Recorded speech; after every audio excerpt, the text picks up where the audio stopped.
And the river still shines and shimmers in the light as it did in our grandfather's day, when they rode all night to fish in the morning and lived in Willapa Bay. Next up, we have a friend of mine from Homer, Alaska. If you guys can welcome Nancy Lord, she's awesome.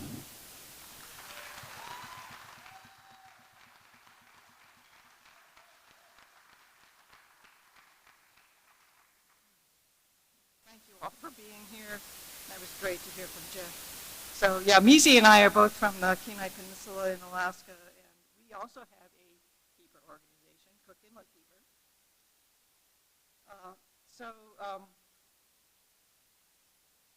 Okay, I'm going to start with this one. It's called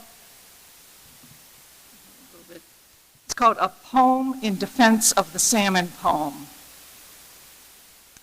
The old poet complained to me one day, everyone new to Alaska writes the same damn cliche.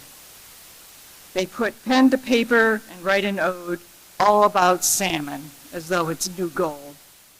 It's been done 1,000 times, gives us nothing new. It's unoriginal, it's tired and dull too. I must have turned red, knowing what I'd done. The first thing I'd written was about a salmon run. The creek had been full of humped backs and toothed jaws. To me it was magic. I was completely in awe. But now I'd been told it was silly to think that art could be made from a fish that was pink. After that, I was cautious when writing of fish or anything my friend could so smartly dismiss. But many years later, a new thought emerged, and that old scolding was something I purged. It seemed to me then, and more strongly now, that salmon are worthy of all we avow. Everyone in Alaska who lives here or not should feel the same gladness about what we've got. Those salmon, those streams, the ocean that gives, all that good in Alaska that keeps us and lives. Everyone who partakes should write up an ode to a beautiful creature, be part of the fold. To ode means to sing, and what better to do to honor a fish in a way that is true. Celebrate without shame, with the joy that is pure. Let art be what it is. Let salmon endure. Okay,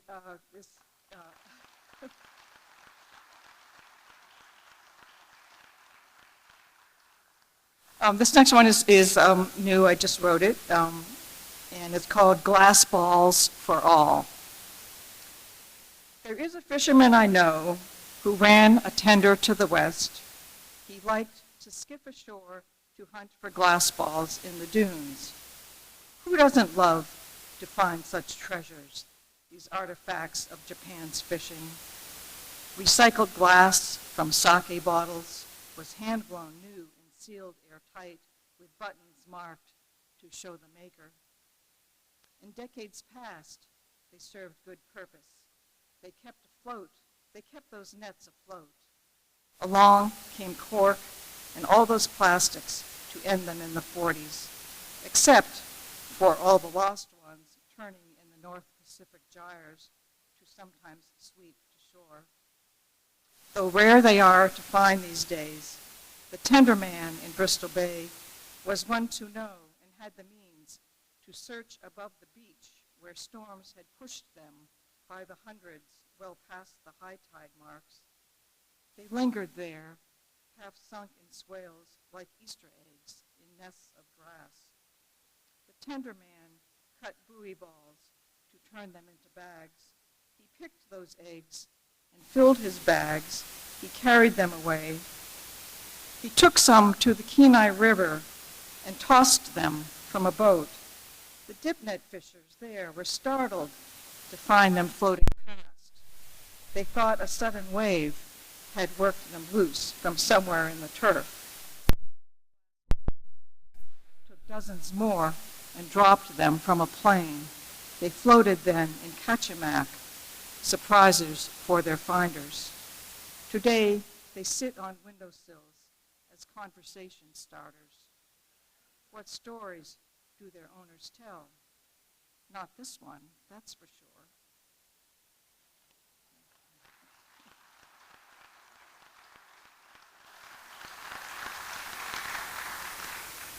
So my partner, the mentioned tender man there who's in the audience tonight, we used to sit on the west side of Cook Inlet for many years, and our neighbor was named George Hayden. He fished in Trading Bay since the 1940s and actually had a little hand-packed cannery there called the Trading Bay Cannery early on. But when we first knew him, he fished from a 30-foot wooden dory he built. He called it the Running W. I had written about his boat and so on in my book that's called Fish Camp. But for his purposes, I revised a passage. So this is called the Running W in memory of George Hayden. The Running W was even then old and, like George, unique in its mold. Its hull was built to cut water like a V, but doubled to W offered more stability. The deck laid above, the catch fell below, though salmon deserved that, to stay cool and out of the way until delivery at the end of the day. Built to work and take a beating, she'd nature's knees and plywood sheeting. All of her was stitched with twine. The workmanship was close to fine. The gunnels came from saplings split, smooth from lines and hands and grit. A coat of fiberglass, so right, once red and later orange bright. A special feature was the pipe hole. Moving anchors was the goal. A line passed through was winched around to raise by eye bolts from the ground those massive rocks, colossal sized, for holding nets in rushing tides. We got to know this boat quite well. George helped us out, I'm here to tell. We crossed the inlet in rough seas, lifted anchors, and moved trees. That workhorse boat, the big old brute, she earned her way and her repute. That first year at season's end, we walked to the beach, 4 hands to lend, to bring the Running W ashore with muscle and brain, the latter more. Come along pulled and log rollers rolled, the heavy boat creaked while we cajoled. We dug away sand and tossed away rocks. We cranked and we pushed and assembled some blocks, inch by inch up the beach with the water behind us. How far would we be when the night would come find us? But George had a way, another stage to the plan, with more ropes, blocks, and cables. Stage 2 began. We cranked from an angle to lift up a side, then let her down gently, a far different ride. But before she came down, we fit underneath her a recycled treasure, a scavenge it were, a giant steel buoy, sufficiently round. This worked like a wheel to cover some ground. Still we cranked and we cranked to get to a ramp, to a dock, and at last, at day's end, to the camp, where she settled on down to await the next spring, to roll back to the beach with hope of some kings. We did this for years, helping George with his boat. We got smarter and faster and did it by rote. But a time came at last when she settled for good. As far as I know, she's still there in her hood, on the dock, at the camp, the buoy beneath her, the Running W, that boat.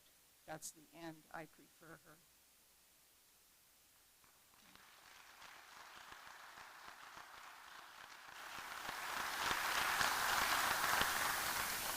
So I am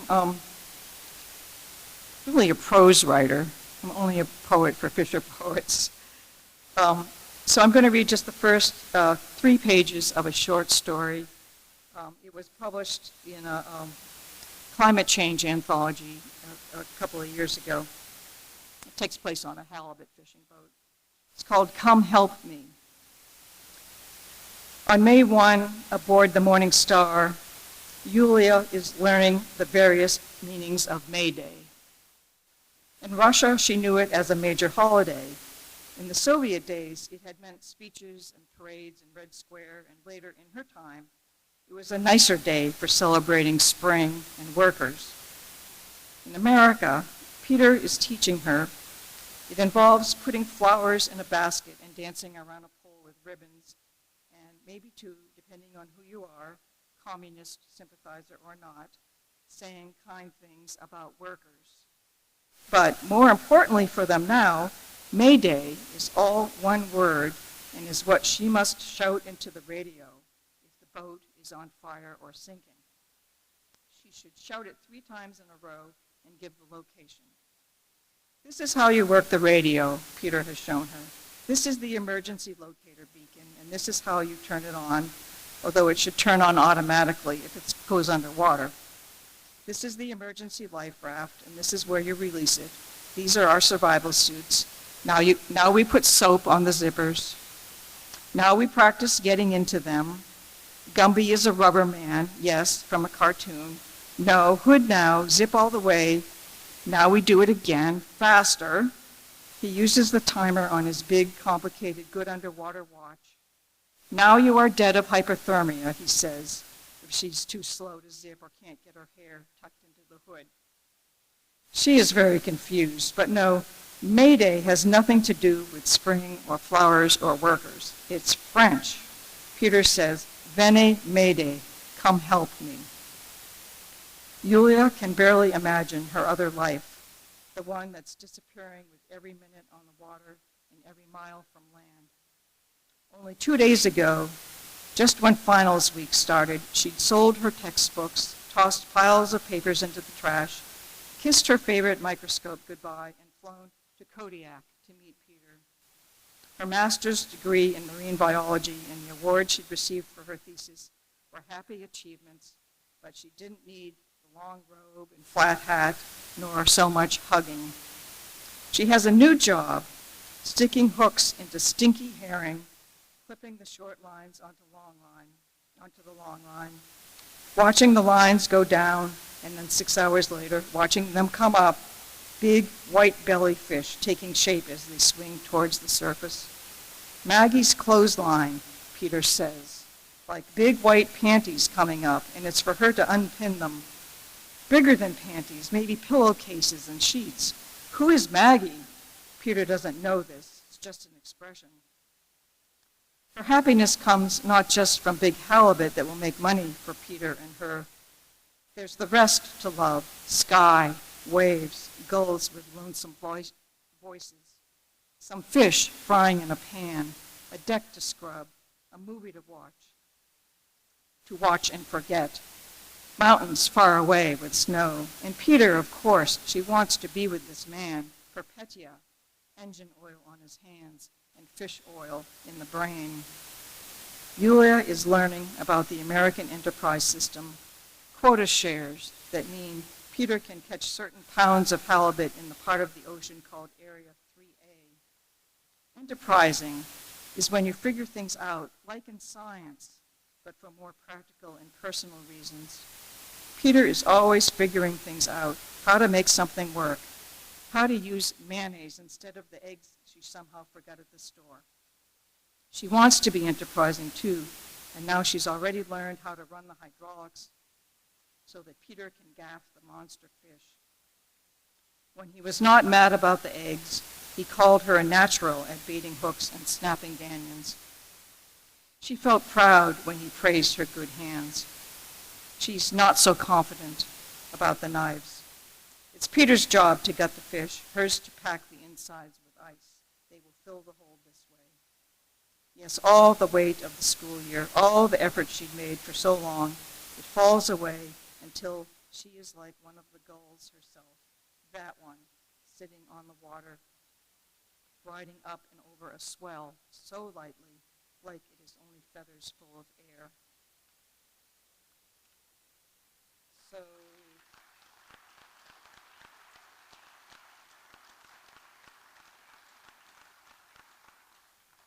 one more, a very short one, and it's by my partner, Ken Kastner. So this is Stripes to Stripes by Ken Kastner. I hatch like my brethren salmonids, attached to an orange opal of nutrition. And like all the others, my skin wears its camouflaging stripes. At sea, I brighten to silver and blue-green, capable even of passing as a sockeye. Silver bright, some call me in admiration. But as I return to my natal stream, I dress again in stripes, bruised purple and streaked in the yellows and greens of devil's club leaves overhanging my spawn. Born as a chum with a name that means marked, I come to my spent end as a painted and snaggle-toothed dog. Thank you all.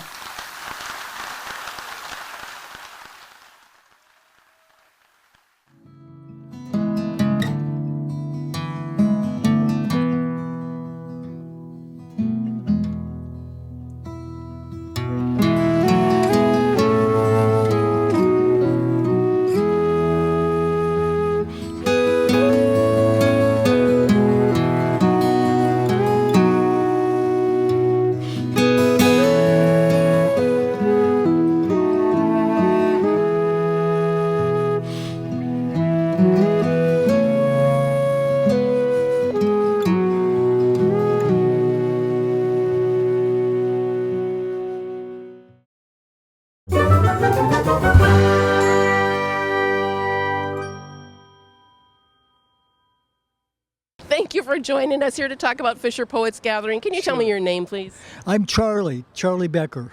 Charlie, I am so happy to meet you. Are you an Astoria local, or did you come from? I'm a dual citizen. I'm from Portland and Astoria. So you are well qualified to come to the Astoria FisherPoets Gathering. Plus I'm an old sailor, so that doesn't hurt. Oh. I'm an old Navy sailor. Perfect. And I will say it's such a delight. The performances here, more than that, the seminars taught by these real pros, who are real pros at their literal thing, their poetry and the way they present. So there's a great deal for all of us to learn, I think, going through this. I'm also a bit of a mandolin player myself, so I kind of fade in with this sort of thing. It's very artsy too.